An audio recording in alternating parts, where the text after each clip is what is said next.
多謝主席。咁頭先都聽到局長嘅一啲回應啦。咁其實咧，我比較想關注咧，就係其實而家睇翻數據啦，喺香港咧，女士咧10個有1個女士咧就會有子宮內膜異位問題。點解我會提子宮內膜異位？因為子宮內膜異位咧會引致子宮咧會有嚴重嘅黏連嘅問題。咁就住呢一方面嘅問題，其實生產咧都會有幾大嘅一個危機。如果係自然生產，因為佢嘅呢個胎盤啦可能會係好實咁樣黐住喺個子宮內壁。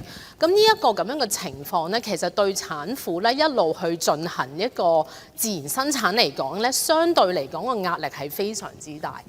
我比較清楚，因為我自己係有呢一方面嘅問題，我都想提一提喺呢一度。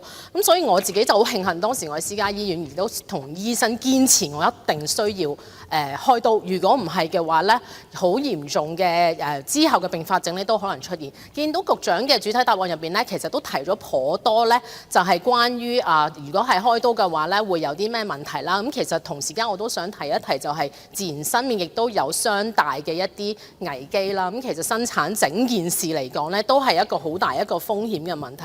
咁其實頭先同事都有提過，2019年美國有去 update 佢嘅指引啦，英國亦都有喺24年 update 啦。咁其實我哋局方會唔會真係跟翻呢兩個相對比較公信力高啲嘅國家嘅一個指引嚟去研究一下我哋香港可以去update 我哋指引嘅一個時間性下？唔該。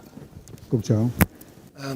就住林議員你自己本身嗰個情況咧，好多謝你分享翻出嚟啦嚇。咁其實你頭先提到嗰個子宮內膜異位咧，黏連啊呢啲咧，其實都會係我哋嘅婦產科醫生、產科醫生佢哋考慮嘅元素㗎啦。正如我頭先提過啦，喺公立醫院度咧，我哋都有30%至3成半嘅病人係進行呢個剖腹產生嘅手術嘅，而佢哋主要咧都係有一啲好重要嘅醫學方面嘅適應症嘅。咁我頭先已經讀過好多，個名單係好多嘅。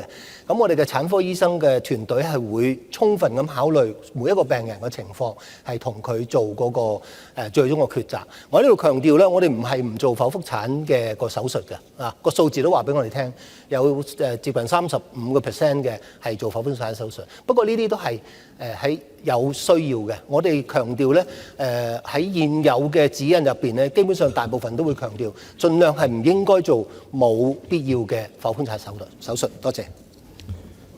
係，有啲咩補充？我哋會唔會就住美國同埋英國嘅嗰個時間性係作出香港嘅研究，而就唔係問我哋做唔做剖腹產？好啊，唔該。可唔可以簡單啲回應啊，局長？所有呢啲指引，國際指引又好，或者我哋國家嘅指引咧，我哋都會研究嘅。我哋嘅醫管局嘅專科係有一個團隊去到睇呢啲咁嘅指引嘅。多謝主席。